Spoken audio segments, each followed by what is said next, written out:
God. All things came into being through him, and without him not one thing came into being. What has come into being in him was life, and the life was the light of all people. The light shines in the darkness, and the darkness did not overcome it. There was a man sent from God whose name was John. He came as a witness to testify to the light, so that all might believe through him. He himself was not the light, but he came to testify to the light. The true light, which enlightens everyone, was coming into the world. He was in the world, and the world came into being through him, yet the world did not know him. He came to what was his own, and his own people did not accept him.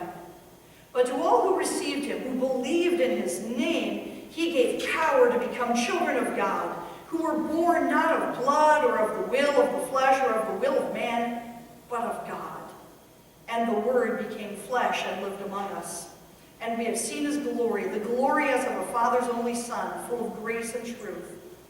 John testified to him and cried out, "This is he, whom I said, he who comes after me ranks ahead of me, because he was before me." From his fullness we have received grace upon grace. The law indeed was given through Moses. Grace and truth came through Jesus Christ. No one has ever seen God. It is God, the only Son, who is closest to the Father's heart, who has made him known.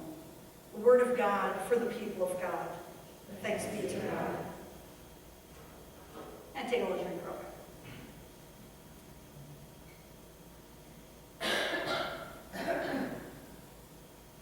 So I'm going to be honest with you. I do occasionally do research.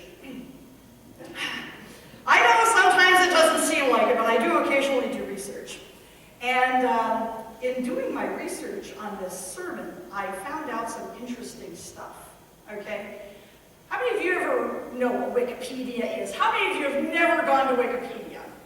Maybe a few of you have never gone. Okay, so the thing about Wikipedia is that, you know, people go in there and they put all sorts of stuff. And it is a good source of information, but you kind of have to look at it a little like, well, I'm not 100% certain who puts this in here. Wikipedia's gotten better about, you know, making sure that they check to make sure everything is correct. Thank you, Stephen Colbert, on that one. Because people at one time could just go through and change whatever they wanted. So Wikipedia said, we're going to be a little more careful. So I do trust it a little bit more. So I go through and I was looking at John the Baptist. I looked at his entry, and what's kind of cool is that John the Baptist has a feast day in many churches, mainly Greek Orthodox, and his feast day is January 7th. That's kind of cool. That's pretty close. So I can see now why they, you know, have us reading about John the Baptist in this. And as I was looking through, they had a different name for the feast day, and I'm not going to remember now what it was. I looked it up, and there's all these feast days that the Greek Orthodox do. And there's actually a feast day today. Never heard of it, but I kind of like it. Because today is the feast day of the 70 saints. Who? The feast day of the 70 saints? Who are they? Well, it is a perfect day because the 70 saints were those men that Jesus sent out 2 by 2 and said, go out into the world, heal the sick, feed the hungry, make disciples. He sent them out, and this is their feast day. They in turn became the ones calling out to the world. Just as John the Baptist had started, these 70 then went out. In a way, it's very perfect for us to honor them because now it's our turn to be those 70 saints or more that go out into the world and declare Jesus. Now at this point I have to do something that's going to sound a little bit odd, in case you haven't heard. A very happy birthday to Wesley United Methodist Church. Okay? This building turns 50 years old today, this year, not today. I don't want to say that wrong. That's right, 2015 is the 50th anniversary of this building being constructed and starting its mission work here in the Ishpeming area. Now, the congregation itself I know is much older than that. Once the snow melts, you'll be able to see the old cornerstones from the old churches. They're in the back of the memorial garden. If you really want to go back out there now, we can find you a shovel. But they're out there. great way to honor the past while looking to the future as we get ready for 2015. Now, so you know, in the coming year, we've got a lot of celebrations being planned. Sometime during the summer when they do the historic homes, we're going to be on the historic homes tour. We're going to open up our church, and people will be able to come through and see how this building has held up over the past 50 years. We're also going to be planning many celebrations for people to come in. We've contacted former pastors and said, listen, if you can't come up and join us on a Sunday, maybe you could write us a letter. So throughout the year, we'll be able to hear back from former pastors and their families about what Wesley Church has done. And everybody knows that, as in any journey, it's not always been easy. Let's be honest, there's been some rough times. As the community's had rough times, we've had rough times. Sometimes we have made rough times on our own without ever getting any input from the community. I'm not going to rehash that. But I do want to remind people that, people have different ways of describing what a church is like. Oh, it's a family. It is a family. You're right. But more than that, a church is kind of like a ship, a cruise ship. Okay? I like cruise ships. That's why I picked that kind of ship. I'm sure that it's not quite as pleasant. We don't have little drinks with umbrellas in it. Although next week we might, because we're doing our luau. So it's more like a cruise ship. Everybody's on. We're all having a great trip. But the difference in a cruise ship is that you've got the crew and you've got the passengers who are just along for the ride. In a church, you got to ask yourself, which are you? Am I a member of the crew, or am I just along for the ride? Do I let other people step up to the plate while I just sort of sit back? Do I do something more? And keep in mind that when it comes to a church, the church is more than just this building.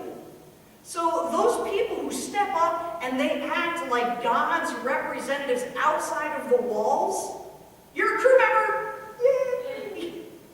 But if anybody walks out the door and says, that's it, I'm done for the day, you're a passenger. And it's time to consider if you want to start being a part of the crew, because we would love to make sure that everybody sitting in our pews every Sunday, or who can't be with us on Sunday, maybe you're hearing us on the internet, or maybe you're watching us on the radio, I don't know. You watch people on the radio? Theater of the mind, said that backwards, it's okay. Maybe you're hearing us in another way. You know what?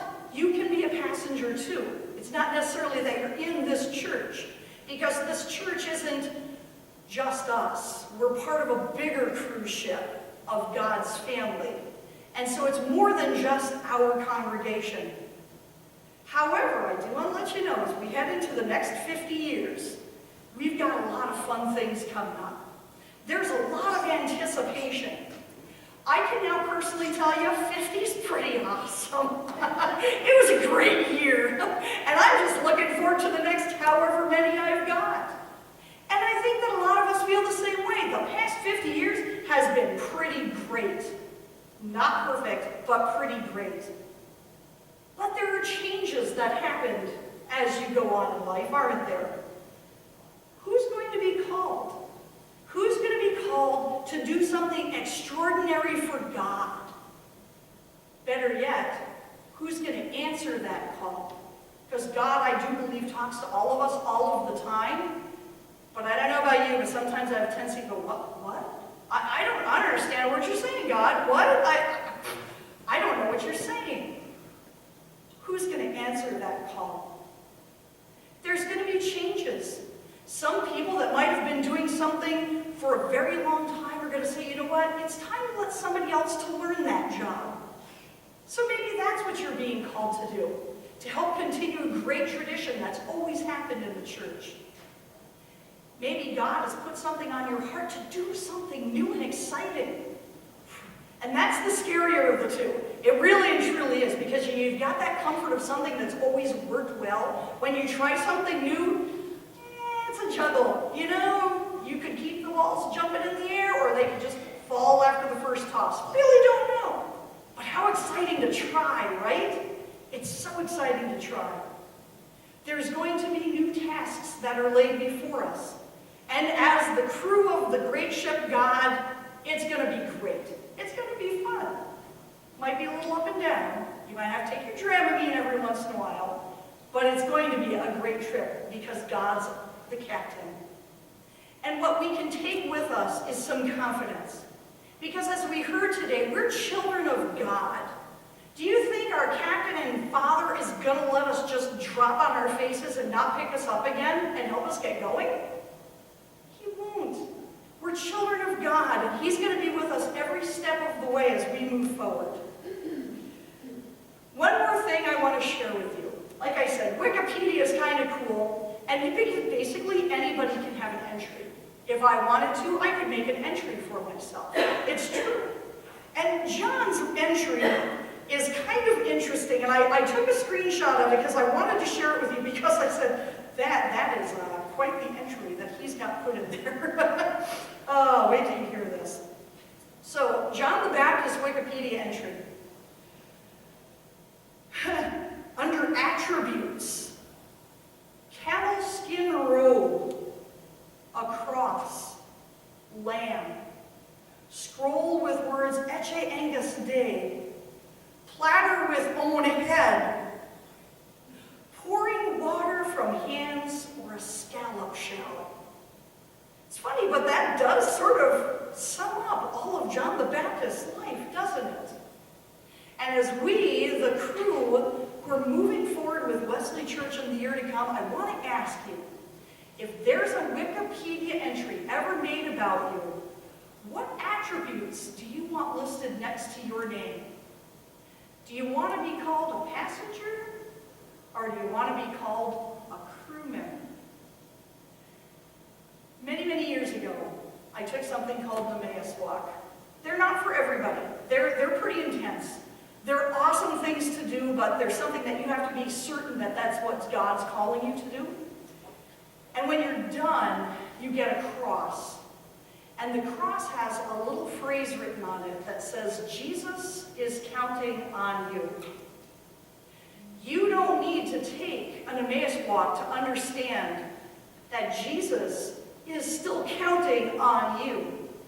It's not about the retreats, it's not about the Bible studies. It's not even about how many Sundays you can make it to church. It's that you've made a dedication of your life to God. You've made a dedication to Jesus. You believe he is the way, the truth, the life. He is the Word become flesh. You are stepping up, and he is counting on you. He is calling to all of us and just waiting for us to answer. So as we get ready for the great things that are still to come, I pray that you find time in all of the weeks to come, not just this week, but all the rest of them for the rest of your life, to sit down, find that still quiet place where you can sit down and just talk to God and really ask him, what are you asking me to do? Open your heart and hear everything he has to say, because the ride is far from over. The captain is ready to go. The ship has been out for a while, but the journey is far from over. Just waiting for you to become a